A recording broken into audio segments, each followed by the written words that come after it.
Hello and welcome to this Monday edition of Connected at Lunch. With less than a month out from the national postal plebiscite on same-sex marriage, a special news poll suggests 63% of Australians are planning to vote yes.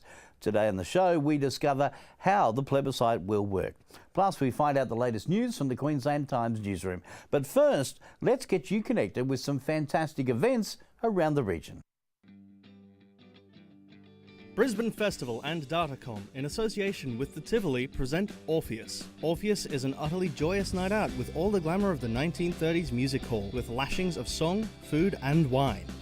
This event will be happening from the 12th of September to the 17th of September, starting at 7:30 p.m. Doors open 1 hour before the curtains roll for the performance. For more information about this event and tickets, go to brisbanefestival.com.au. Dress in your finest vintage threads circa 1930 and come early for free music and something to eat before the show. Enjoy a fun-filled day out on the 20th of September with USQ Phoenix Central at Wet n Wild. USQ students can enjoy a day of swimming and water rides for a discounted price of $27 including travel. RSVP by Wednesday the 13th of September to ensure your place. You'll need to contact USQ Phoenix Central by emailing phoenixcentral@usq.edu.au or visiting their website usq.edu.au/student-events. Don't miss the chance for a fun day at Wet n Wild with your uni friends at a discounted price. Well, marriage equality has been a hot topic in Parliament for quite a few years now, and recently the government proposed a postal plebiscite for Australian citizens to have their say. Joining me now to discuss more about the plebiscite and how it will work is Lane Sainty, who has written a number of articles in the topic in the national online publication Buzzfeed News. Welcome to the program, Lane. Thanks for having me. It is great to have you here. Well, first of all, let's understand what actually is a postal plebiscite. So the way this will work is that it's basically a big national survey on the issue of same-sex marriage. So everyone will receive a form in their mail and they'll have a question on it. Do you support a change in the law that would allow same-sex couples to marry? And you can tick yes or no. So that's kind of the very basic concept that the government's proposing. All right. Now, of course, one thing we must be aware of is to make sure we're on the electoral rolls ready for the plebiscite.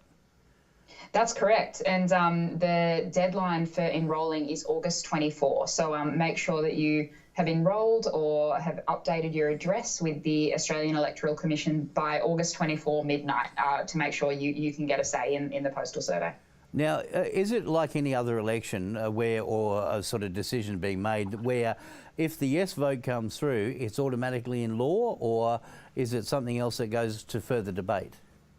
Oh, yeah, it does go to further debate. So if the postal survey comes back and it's a yes, a majority yes, then what the government will do then is allow a bill for same-sex marriage to be debated in the Parliament, and they'll allow their MPs to have a conscience vote on that bill, meaning that government MPs can vote however they like. So it won't mean that same-sex marriage is automatically legalised. It's kind of a step towards that happening in the Parliament. It would be a big mistake for any government, though, if the majority of people have voted one way or the other, for them not to follow that lead.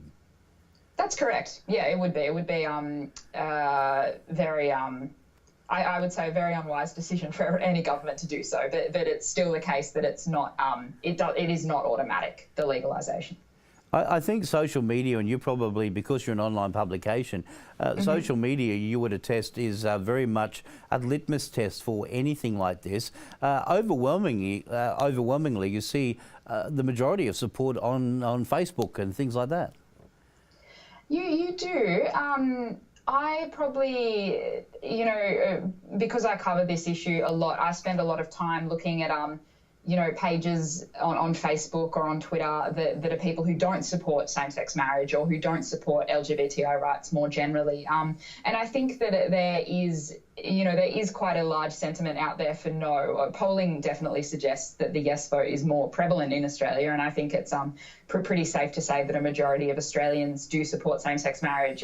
But particularly in the last couple of weeks since the postal survey was announced, I've kind of been, really looking out for those no voters, and there are a lot of them out there kind of making their voices heard at the moment. Wow. So, but even so, at the end of the day, it's still going to come down to the parliaments in Canberra. Yeah, that's right. Again, in Canberra, the numbers indicate that there is a majority of Parliament of politicians in both houses who do support same-sex marriage. It might be a bit, it might be a bit on a knife edge, not super strong support in either house, but the numbers are there. Just before we go and wrap up, who's running the yes and who's running the no campaigns at the moment?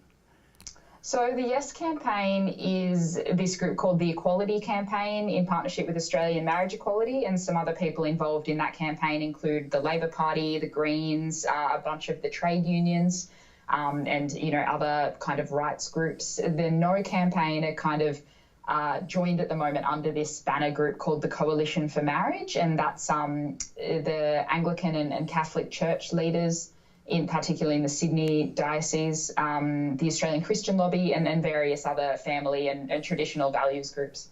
As devil's advocate, of course, being very much a part of the religious spectre, this could be seen as something that is very much against religious choice. It could, though I think I think it is necessary to kind of reassure people who are religious in Australia that this is a change to the Civil Marriage Act. And no legislation that has been proposed so far would require churches to change their teachings on marriage, would require ministers to marry same-sex couples. So there is a lot of chat at the moment about religious freedom and kind of groups raising the spectre of same-sex marriage crushing religious freedom in this country. And I don't think that any of the legislation that's been proposed reflects that as a reality. Well, depending how the plebiscite goes, I guess we should have an answer by the end of this year. Yeah, well, if it goes ahead, it'll happen. We'll have an answer on November 15th. Thank you so much for joining us and explaining a little bit about the postal plebiscite. Thank you so much for having me. Thank you so much. And now let's cross to the Queensland Times newsroom for the latest news. Latest news now from the Queensland Times. 3 people have been charged after a man was allegedly assaulted with a hammer and robbed at his Ipswich caravan site yesterday. Police allege about 7 a.m. 5 people forced entry to a cabin at a caravan park in Willowbank. A 36-year-old man was seriously injured after being struck in the face and chest with a hammer as the group searched the cabin and stole property, police say.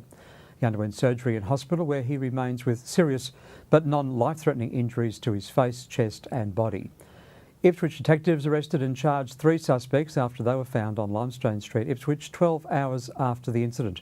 A 26-year-old Bundamba man, a 29-year-old Tivoli man and a 40-year-old Ipswich woman have all been charged with 1 count each of armed robbery, acts intended to cause grievous bodily harm, enter dwelling with intent and unlawful use of a motor vehicle. All 3 have been denied police bail and are due to appear at the Ipswich Magistrates Court this morning. 44 people will share in the moment of a lifetime as the Queen's baton makes its way through Ipswich en route to the Commonwealth Games. This week across the country, the names of a few lucky Australians selected to carry the baton to the Gold Coast have been announced. In Ipswich, 12-year-old Ethan Leard is among them. The young school leader and athlete has faced challenges in his short time on this earth, having been in a wheelchair the whole of his life. Veteran Ripley Rural firefighter and an all-round community champion Jim Runham, who also carried the baton part of the way through Ipswich to the Games. During the 2011 floods, he rescued 56 people. Details of the route will be revealed next month. The Australian leg of the Queen's Baton Relay starts on Christmas Day, 100 days before the 2018 Games opening ceremony.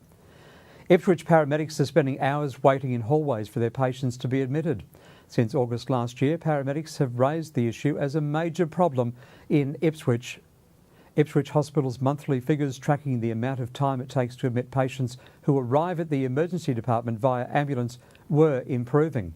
But these figures have been taken a dive since Ipswich paramedics have again spent up to 5 hours standing in a hallway instead of answering calls for help from the public. Last month, 353 people left the Ipswich Hospital emergency department before receiving treatment. Among those were 4 patients classified as Category 2. Category 2 patients are described as imminently life-threatening conditions and, according to Queensland Health guidelines, should be seen within 10 minutes of arriving at the hospital. Under Queensland Health policy, emergency departments are expected to admit 90% of the patients within 30 minutes of arriving at the hospital. In August, only 74% of all patients who arrived at the Ipswich Hospital emergency department were seen within the recommended time frame. Queensland Health Minister Cameron Dix said during August presentations to Ipswich Hospital were 11.1% higher than in the previous year. Ipswich Hospital received almost 9,500 patients from the Queensland Ambulance Service during this year in the flu season, compared to around 6,800 over the same period in 2013. Weather details, 16 to 28 degrees, showers continuing, and that will continue through the rest of this week, and a fairly wet weekend coming your way. That's the latest news from the Queensland Times. Don't forget, of course, you can keep up to date with QT at qt.com.au.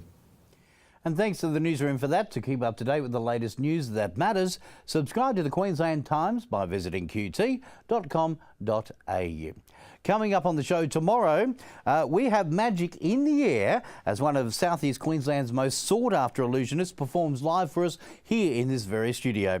And Olympic champion Duncan Armstrong is going to teach the world's biggest swimming lesson. And we'll chat with the organisers to find out why. Be sure to keep up to date with us on our Facebook page at facebook.com/Phoenix Media Hub. Until tomorrow, keep connected and bye for now.